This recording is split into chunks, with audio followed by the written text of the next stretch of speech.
Muy buenas noches, en este su espacio denominado de Buena Leche tenemos al hombre del momento. Mucho se habla del impuesto.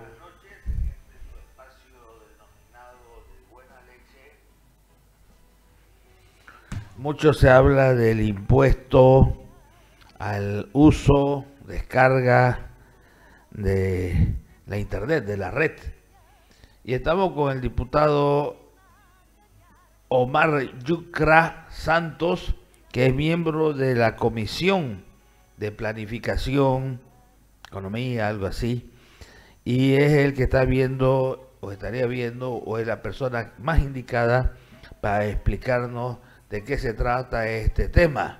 Escuchaba a una persona que decía, o sea que si mi hijo baja un libro para estudiar voy a tener que pagar, dice 26 megas, creo, alguna cosa así, ¿no? El micrófonos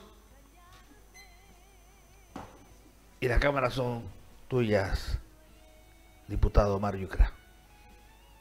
Perfecto, muchísimas gracias, Carlos. Un placer estar en tu programa, muy agradecido, muy honrado de estar acá. Había visto ya hace tiempo el programa y de verdad me siento muy complacido de estar. Aprovecho de informar a la población sobre este proyecto de ley que lamentablemente ha sido víctima, por así decirlo, de mucha desinformación en las redes sociales. Se ha hablado de que se estaría creando un nuevo impuesto, que sería un impuestazo, se estaría hablando de que estaríamos incrementando el internet, se estaría cobrando por hasta ver el Facebook, en fin, una serie de aseveraciones que no tienen mucho fundamento y precisamente estoy para aclarar. Un primer elemento, el proyecto de ley no establece ningún nuevo impuesto. En realidad lo que establece el proyecto de ley es la aplicación del IVA, del impuesto al valor agregado, que ya se hace en las empresas nacionales, pero en este caso a los servicios digitales del exterior. ¿Por qué digo que ya se aplica a las empresas nacionales? Usted si tiene un paquete con una de las empresas como Entel, Viva, Tigo, etcétera, les ofrecen internet, telefonía, les ofrecen el tema de cable, y ahora en los últimos meses muchas de estas empresas han incorporado incluso la suscripción de Amazon o de Netflix, ¿no? Para ver el tema de películas o series. Y cuando usted va a pagar el paquete de esa empresa, hablemos de Tigo, por dar un ejemplo simplemente, va a pagar lo del paquete, le dan una factura cuando paga, esa factura ya contiene el impuesto al valor agregado. Entonces, este impuesto ya se cobra a las empresas nacionales cuando hacen este tipo de servicios. La discusión es bien diferente, ¿no? Cuando yo bajo todo los datos que quiero, la información que quiero, yo investigo mucho a través de los servicios de internet que me dan, ya sea Tigo, ya sea Cotas, ya sea Entel, y yo pago por eso.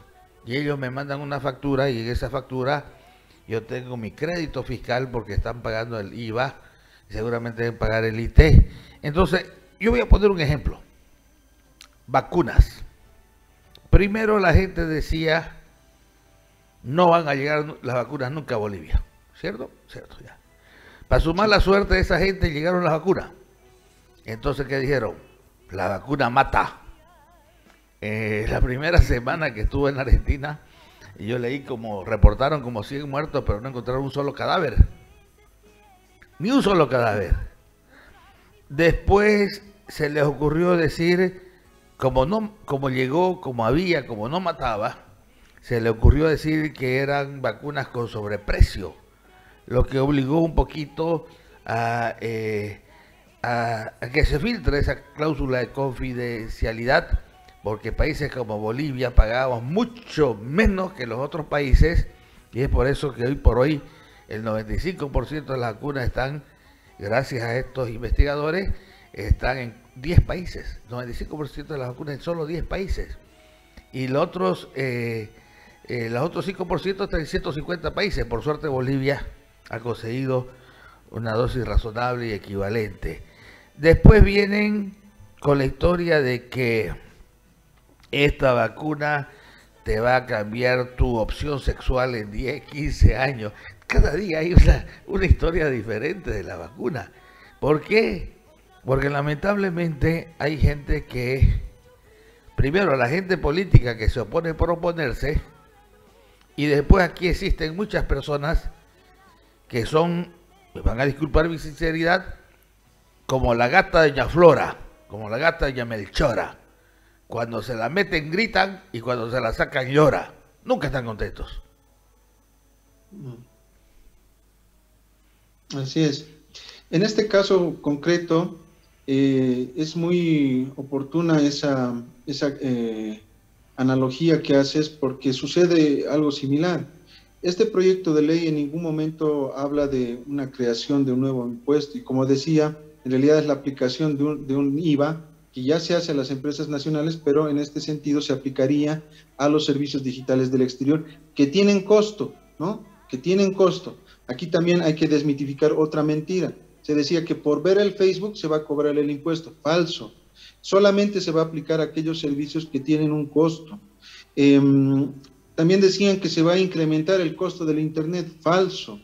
El Internet en este momento, como usted muy bien lo decía, a través de cualquiera de las empresas vamos a pagar y nos dan una factura. Esa factura ya incluye el IVA. Entonces el Internet no puede ser susceptible a 2 veces el cobro del impuesto, por tanto es falso y en ninguna parte del proyecto de ley establece esto. Otro elemento de que se estaría perjudicando el tema de la compra de libros a los niños, etcétera. Un elemento importante que señalar en nuestra realidad, Carlos. El impuesto al libro es cero. Así es. La mayor parte de nuestros estudiantes, ya sea del colegio, de la universidad, incluso los mismos profesionales, la primera plataforma a la que acceden es una plataforma gratuita, con la cual se bajan libros, documentos, etcétera, y también las bibliotecas virtuales donde pueden acceder, ¿no?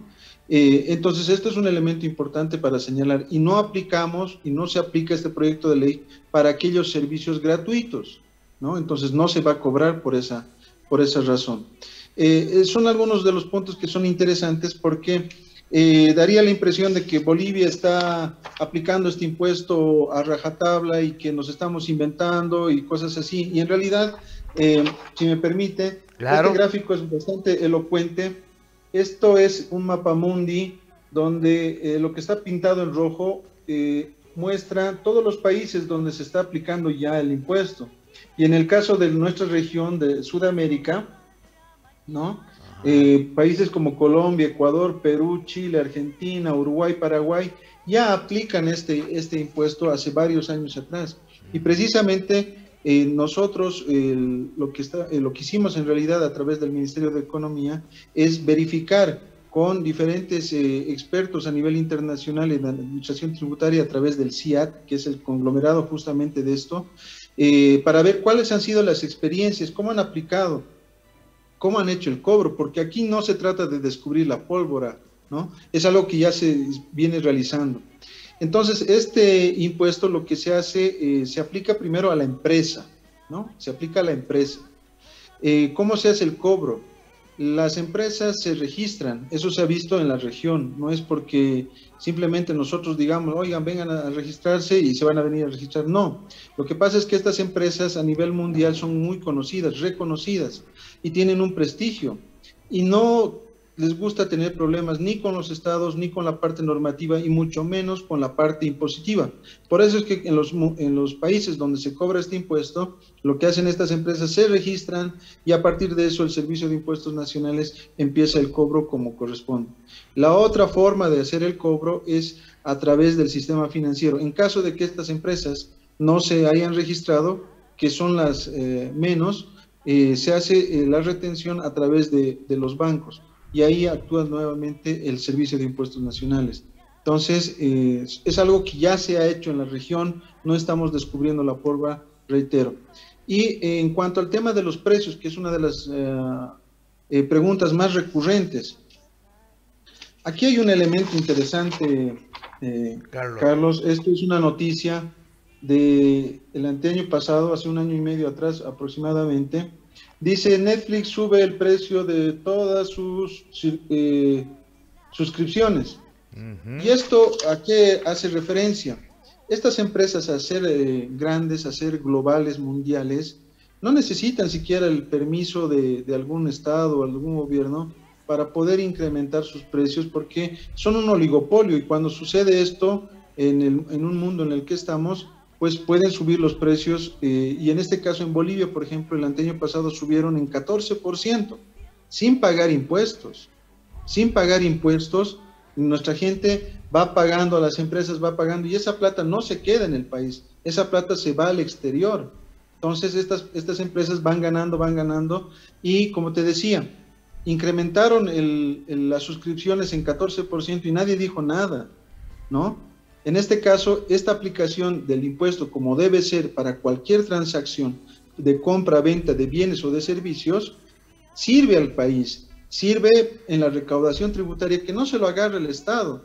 Esa recaudación tributaria se convierte en coparticipación tributaria para los municipios. Los municipios reciben esta plata y lo utilizan para el tema de educación, para el tema de salud, para la construcción de carreteras, puentes, en fin, todo lo que viene a ser la política de gobierno, y esto es un círculo virtuoso. Además, fíjate que a finales del año pasado, en diciembre, eso es lo que estábamos comentando antes de cámaras, aprobamos la ley de devolución del IVA. Es precisamente para incentivar a que nuestra gente compre con facturitas. Y al comprar esas facturitas, haciendo su descargo con el Servicio de Impuestos Nacionales, son beneficiarios de una devolución del 5% de ese IVA, cosa que tienen un remanente, un poco más de recursos con los cuales pueden adquirir mayores bienes y servicios, y eso genera en la economía si mayor me dinamismo. permitís, Omar, a mí me gusta predicar con el ejemplo. Te he mandado mi registro de inscripción a este régimen de devolución del 5% del IVA, que dicho sea de paso, no he tenido que hacer cola, no he tenido que hacer ninguna otra sacrificio, y conforme yo compre en las empresas que tienen en línea o tienen su facturación computarizada, yo les he señalado mi número de cuenta y qué sé yo, fíjese, para los mismos empleados, 3 salarios mínimos están exentos. Ahí, hasta la gente que gana menos de 7.000 bolivianos no le descuentan el régimen complementario al IVA, y bien podría tener 7.000, 6.000 bolivianos al mes, que le va a significar 300, 350 bolivianos. ¿O me equivoco, estimado Omar? Exactamente, esa es parte de la política que hemos venido implementando en una lógica de reactivar la economía, precisamente. Y esto no está exento de aquello, es parte de todas esas políticas que vamos desarrollando para volver a tener la estabilidad y el crecimiento que tenemos. Pero como aquí hay muchas gatas de doña Melchora, van a decir, es el gobierno masista que quiere saber en qué gasto mi plata. Algo así, digamos, ¿no? Y yo no me quemé, o sea, ya la gente vive la ficción, pero al máximo, ¿no? Entonces yo lo único que me he dado cuenta es que yo donde voy y hago algún gasto ahora pido factura. O sea, no me olvido de pedir factura. Y eso significa que la empresa esa va a pagar el saldo del IVA, es posible que tenga crédito fiscal, pero no se libra del IT, que es un impuesto ciego, sordo y mudo, y no se libra del IUE, que va a ser las utilidades, porque en la medida que registre su facturación va a ser más difícil que escondan sus utilidades. Entonces, y además me he dado cuenta de que por una comisión me volví comisionista, y al igual que ojalá millones de bolivianos, por el 5% de mi factura yo soy inspector comisionista de impuestos nacionales. ¿O no sale a hacer eso? Exacto. Y es precisamente al pagar esto ya con un IVA, la persona, el usuario, va a tener también el beneficio del crédito fiscal, que eso se va a incorporar en el reglamento de esta ley. Son aspectos, son beneficios que, como te decía hace un momento, en esa desinformación que circula en las redes sociales, lamentablemente no se tocan estos temas. Mira, por darte otro ejemplo, esta mañana estaba en algunos medios de comunicación e inmediatamente salieron con que este diputado estaba promoviendo la piratería, y algo que en mi vida he fomentado y mucho. Estamos teniendo algunos problemas de la transmisión. Creo que ya podemos volver directamente con él. Ya está otra vez al aire. Todavía no. Menos en este momento. Ya. Eso ya no va. Lo que se ha señalado es de que, por ejemplo, decía que estas empresas, por ejemplo, son competitivas entre ellas. Pese a ser un oligopolio, son competitivas entre ellas. Pero a pesar de competir entre estas empresas, también compiten con servicios gratuitos.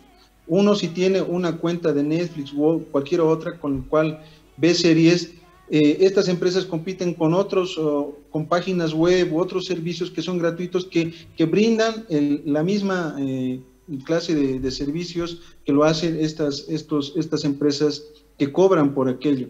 Entonces, eso es lo que se ha señalado, pero lamentablemente algún medio de comunicación utilizó esto para ensalzar lo que está sucediendo en el país y, bueno, tergiversó el tema.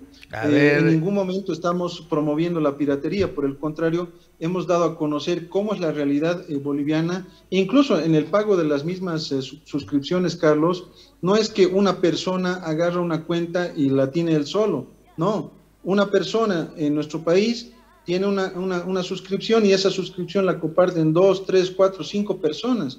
Eso es real, eso no es un tema por ejemplo, inventado. Netflix se le permite 4 o 5 personas y esas personas le ponen su... también lo pueden ver de otro lugar, ¿no? Este teléfono tiene infinitas apps, se le llaman a las aplicaciones. Y hay la gran mayoría que es sin costo y otro porcentaje que también uno paga. Y uno paga ¿cómo? A través de su tarjeta de crédito. Y hay un movimiento fuerte de dinero, pero no hay el pago para el Estado boliviano. ¿También contempla esto? Exactamente. Lo que hoy día sucede es precisamente lo que tú señalas. Una persona que adquiere uno de estos servicios lo que hace es transferir de su cuenta a la cuenta de la empresa, y esa empresa está fuera del país. Muchas empresas están en paraísos fiscales. Así es, ninguna de esa plata se queda en el país. En cambio, si lo hacemos de la manera formal, pues esta plata se queda en el país, hay esa recaudación tributaria y hay esa coparticipación tributaria que te mencionaba, y que al final del día esto se convierte en un círculo virtuoso. Claro, aquel círculo vicioso de pobreza, poco consumo, pobreza, como dicen los economistas, se tiene que transformar en un círculo virtuoso de mucho consumo, riqueza, mucho consumo. Yo, por ejemplo, compro la suscripción de una aplicación que es Dictate, así se llama, no sé si la habrán cambiado. Pago, no sé si mucho, poco, nada, porque es un mecanismo que le ayuda a transcribir la voz de uno en texto. Que utilizo para hacer artículos. Ahora mismo que estoy avanzando en una novela autobiográfica que dice Locura de un Tinterillo, dice, con 4.500 cuentos, donde no queda títere con boné. Entonces es muy práctico, ¿no? Porque uno lo hace y esta misma entrevista, la gente, si estuviera familiarizada, al bajarla de YouTube, o YouTube, porque uno dice YouTube y dice no, uno, lo puede transformar en texto inmediatamente. Entonces, ya estamos pagando por todas las aplicaciones. Ya estamos pagando por Netflix, estamos pagando por Amazon, estamos pagando por todos estos servicios, pero de toda la plata que pagamos no queda un solo centavo en Bolivia. ¿A eso te referís, Omar? Sí, estos son consumos que se hacen a través de las cuentas directas, pues obviamente no pasa por ningún tipo de impuesto, ¿no? Hoy también me preguntaban, pero si uno paga con tarjeta de crédito, el banco me cobra un impuesto. En realidad lo que hace el banco en este momento, le cobra por la transacción, no le cobra por el servicio como tal, de la suscripción, cualquier cosa que compre, no está ahorita además, Esto, y me decía, no, entonces se estaría cobrando un doble impuesto. No, en realidad no se está cobrando ningún impuesto y por eso es que decía, ahorita la plata sale y fluye directamente a las cuentas de esas empresas. Incluso nos comemos, cuando es el caso de las tarjetas de crédito, el famoso impuesto de la transferencia al extranjero, que no es poco, porque yo que he podido contratar espacios, por decir, en una revista Forbes, salió cualquier cantidad de plata el hecho de girar legalmente esa plata a Inglaterra.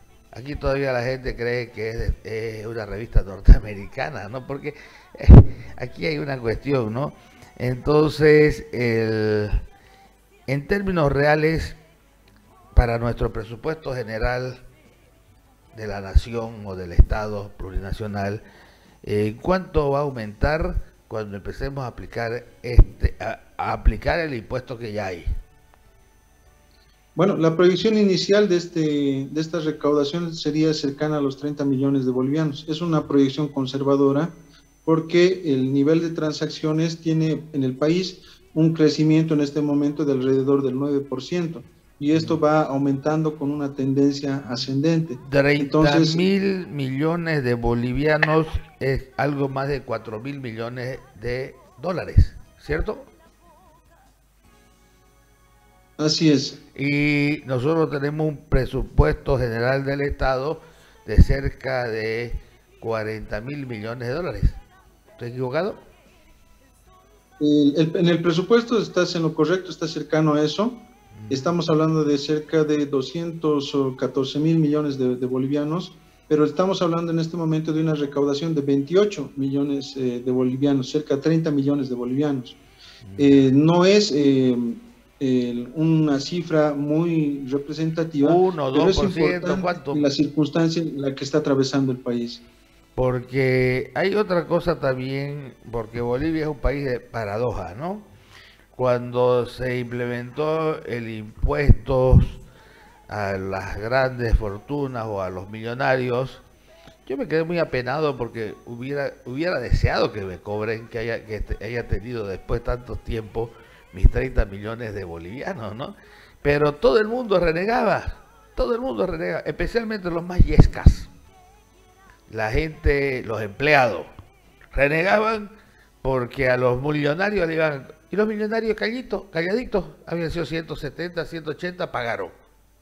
Pagaron y pagaron creo que 200, llegaron a 200 y tantos millones, ¿no?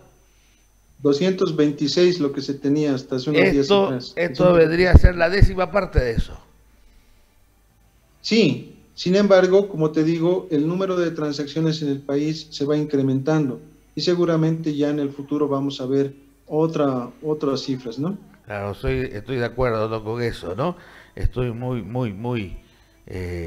convencido, pero también es el esfuerzo que significa tener recursos propios para hacer una serie de obras, proyectos y para invertir en lo que tanto pide la gente, ¿no? Educación, salud, carreteras.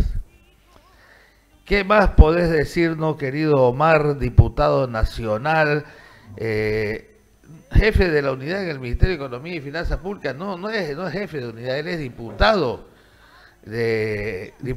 ¿no?, de la comisión. Comisión de Planificación. Saquen de eso de jefe de unidad. ¿Y la comisión, sos presidente de la comisión, hermano? Sí, este año nos eligieron para presidir la comisión y bueno, estamos trabajando en diferentes proyectos de ley. Ya, entonces, presidente de la comisión de todo lo que le has puesto ahí, no es jefe de unidad, él no trabaja en el Ministerio de Planificación, no trabaja en la renta, no trabaja, él trabaja en el primer poder del Estado, el poder legislativo. Te seguimos escuchando, querido Omar. Bueno, Carlos, justamente aprovechando esto, y le podemos reiterar. Y le podemos clavar algún impuesto cuando se equivoque. Cuando tu realizador se equivoque, vos me vas a dar una autorización para que yo le cobre impuesto. No hay ningún problema en eso. Sin embargo, es importante señalar a la población en esta lógica de socializar este proyecto de ley y de informar con la verdad, con la veracidad que tiene esto. Estamos en plena socialización. Este proyecto de ley no está labrado en piedra. Seguramente conforme se vaya discutiendo, se vaya debatiendo, se va a ampliar, se va a reducir, va a tener modificaciones quizás una vez que ya esté en tratamiento en la plenaria de la Cámara de Diputados. Pero es importante reiterar que el espíritu de este proyecto de ley no establece en ningún lado la creación de un nuevo impuesto. En la aplicación, en ningún lado es la aplicación de doble por el internet. Es la aplicación de un impuesto que le están haciendo al lance a algunos, ¿no? Dice aquí el señor realizador, presidente de la Comisión de Planificación, diputado Omar Yucra. Así es. Así es, ya nos vamos a ir mejorando, ¿no? Presidente de la Comisión de Planificación, y ponerle diputado Omar Yucra, porque en la Cámara de Senadores también hay la misma comisión. ¿Ya? Correcto. Ese es lo que nosotros tenemos con el sistema bicameral. ¿La tenemos listo a nuestra colega Carmen Julia Escalante o esperamos un poco? Una pregunta más.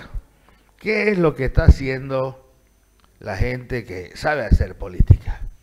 Está queriendo comparar este impuesto al impuestazo de febrero del 2003 y de Gonzalo Sánchez de Lozada y al impuestazo que tiene Colombia como está Colombia.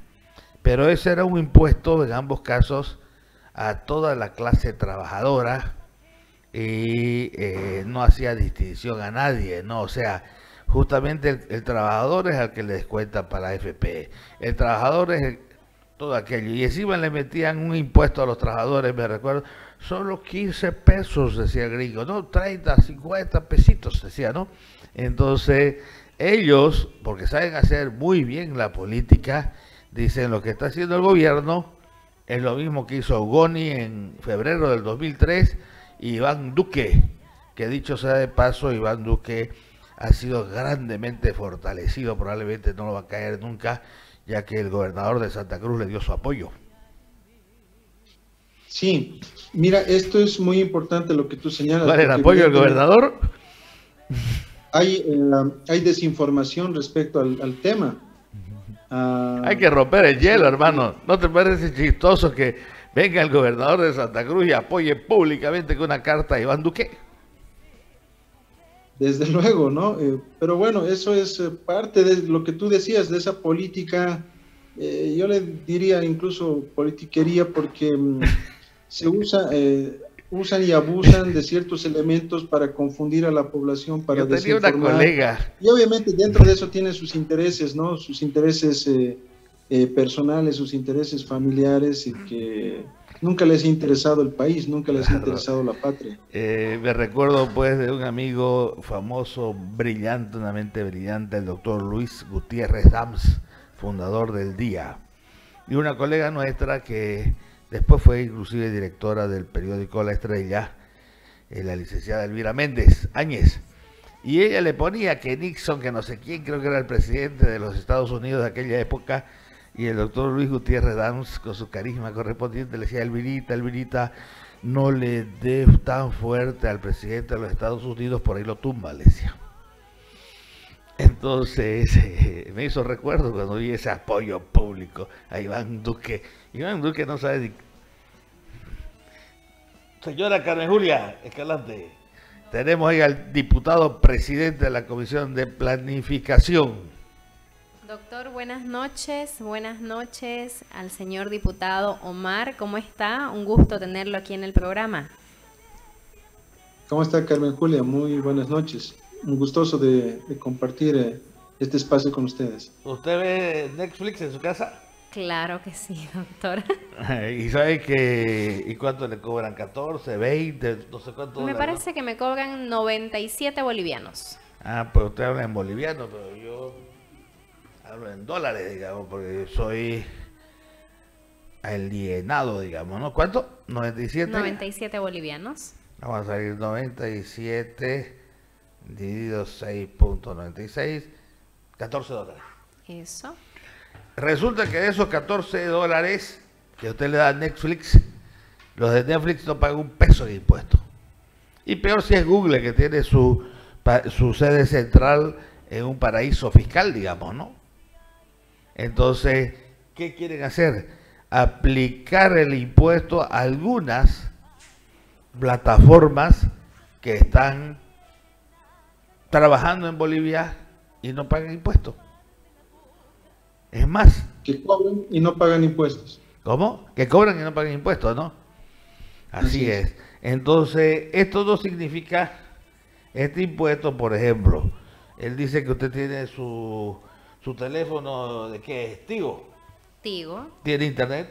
Tengo internet. Y lo que usa en su internet se lo factura a Tigo, ¿no? Exacto. ¿Y Tigo le factura con IVA o sin IVA? Con IVA. ¿Es así, diputado? ¿Aprendí? Exactamente.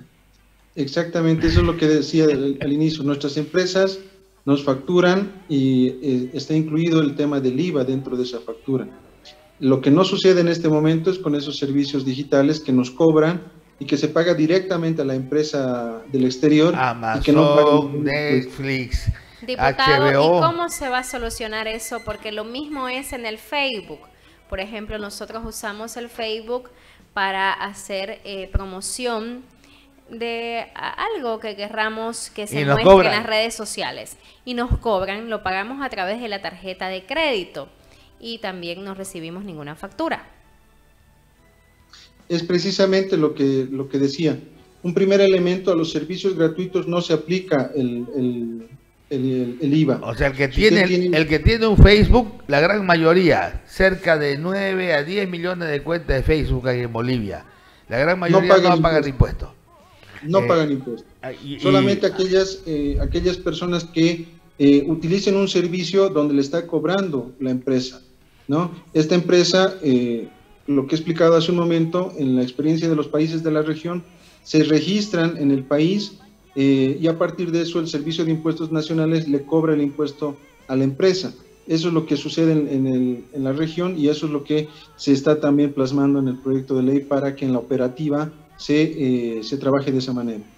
Y no han tenido ustedes la tentación, porque al final me dice que tiene una proyección de que entren 30 millones de bolivianos, algo así, ¿no? Así es.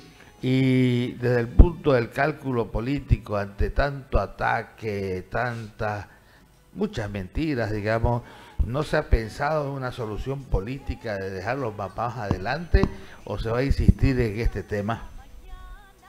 Es también lo que mencionaba hace un momento. Este proyecto de ley no está escrito en piedra. Se va a seguir socializando, se va a seguir debatiendo y en función a esto, pues y se va a tratar en la inclusive se puede diferir su aplicación, ¿no? ¿Perdón? Se puede diferir en su aplicación también, ¿no? Sí, es parte del debate, parte de la socialización. Lo que nosotros esperamos es que la población entienda. Esto no está como en mis épocas. Llegaban las leyes en inglés cerradas y no se podían modificar. La ley 1008 llegó en inglés. Exactamente, entonces, pero en nuestro caso no. Lo que nosotros estamos viendo, cuáles son las normas que son beneficiosas para el país en su conjunto, ¿no? Entendemos que esto va a generar una recaudación, esa recaudación se va a distribuir, pero primero tenemos que hacer comprender a la población y en el marco de eso recién poder aprobarla en la Cámara. Tengo una duda, voy a aprovechar para desasnarme un poco. Antes del 2006, antes de la implementación del IDH, la renta petrolera era como 300 millones de dólares al año. Leí el otro día que estaba otra vez por 1.400. Este año va a estar cerca de los 2.000 millones de dólares, 1.900 millones de dólares. Para ser preciso. Entonces, quiere decir que vamos a estar casi como en el 2014. Aproximadamente, en el marco de lo que se vaya ejecutando las políticas, los proyectos. ¿Y qué pues podemos hacer con la gente que se enoja que haya IDH, que haya obras, que haya escuelas, que haya hospitales, que haya universidades? Porque fundamentalmente el IDH va a los municipios, a las gobernaciones y a las universidades, ¿no? ¿Qué le podemos decir? Que lloren nomás. Ese ha sido un cambio de paradigma respecto al tema del manejo económico. Antes te comento que el 70, el 80% de los ingresos que eran pequeñitos en el país estaba concentrado en los impuestos, ¿no? Ahora se ha expandido esto y de esta torta el 80% se genera, aproximadamente un 40% vienen de las empresas públicas, los ingresos, y otro 40% de la recaudación tributaria. Se ha expandido el tema de los ingresos, obviamente las necesidades, los gastos también se han expandido, pero el tema de la nacionalización ha sido un punto de inflexión importante para la economía nacional. En estos 15 años, muchas personas que se han recaudado cerca de 41.000 millones de dólares, es lo que ha dejado el tema de los hidrocarburos. Habemos muchas personas que creemos que a lo mejor el término preciso, económico, correcto, no es nacionalización, sino que ha sido la compra de la mayoría del control, como dijeron que iba a ser antes, cuando empezó la capitalización, que íbamos a mantener el 50 más 1, pero terminamos con el 49. Ahora que el gobierno tiene la mayoría, y pongo el ejemplo de Entel, Entel durante años y años tenía utilidades ínfimas. ¿Por qué? Porque Entel contrataba una empresa subsidiaria de Telecom, que era la que ganaba plata, y no sobraba plata. Ahora, los últimos años, Entel ha aportado con mucho dinero en sus utilidades, igual que las otras empresas estratégicas, para los famosos bonos, ¿no? ¿O me equivoco? Así es. Parte de la política del modelo económico, social, comunitario y productivo es de que las empresas públicas, sus utilidades sean utilizadas, valga la redundancia. Usted, diputado, trabajó antes en el Ministerio de Economía, ¿no? En la anterior gestión. Sí. ¿Y sabe por qué lo sé, no? Técnica. Porque la Constitución solamente habla de modelo social comunitario y productivo. Es una frase muy propia de nuestro presidente Luis Arce, pero no está en la Constitución. Ya. El artículo 306 de la Constitución nos habla de un modelo de economía plural. Ya. Pero el modelo es de social comunitario, no como en Europa, que es social. Nombre específico que se le ha dado. Sí, por eso cada vez que alguien me dice un modelo social, comunitario y productivo, yo le pregunto, ¿usted ha trabajado antes en el Ministerio de Economía? Porque eso es un sello muy propio de nuestro actual presidente, Luis Arce Catacora. Sí, es que él ha sido parte, ¿no?, de conjuntamente Carlos Villegas en diseñar este modelo justamente como una antítesis al viejo modelo neoliberal de los años 90. Estoy de acuerdo y no voy a debatir. Voy a retirar eso que expresé, digamos, pero a veces uno, como dice, el estilo es el autor. Cuando uno escucha hablando de una autoridad, se puede decir cuál es su formación, no solo su formación primaria, sino su visión que tiene del país y de las cosas, ¿no? Y me alegra, lo felicito. ¿Algo más, señora Carmen Julia? Por si acaso, gracias. Cuando usted quiera, ya sabe el mecanismo, llama, habla y nosotros hacemos la entrevista. Una entrevista. No, muchísimas gracias. Muchísimas gracias, Carlos, María Julia, de verdad un placer, un honor, un privilegio el poder haber estado estos minutos en el programa, que no sea la primera vez, esperando que en una próxima oportunidad podamos seguir hablando de varios temas, que en mi caso me corresponde a la parte económica y con todo gusto a la orden también para cuando ustedes así lo requieran. Un abrazo grande hasta allá.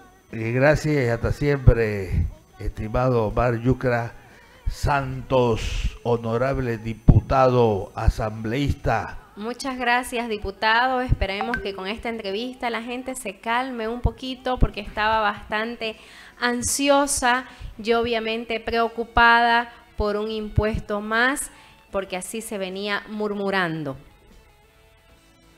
Así es, y sirve estos espacios para informar. Muchísimas gracias. Hasta luego, hasta pronto. El contenido de esta entrevista léalo mañana en La Estrella del Oriente.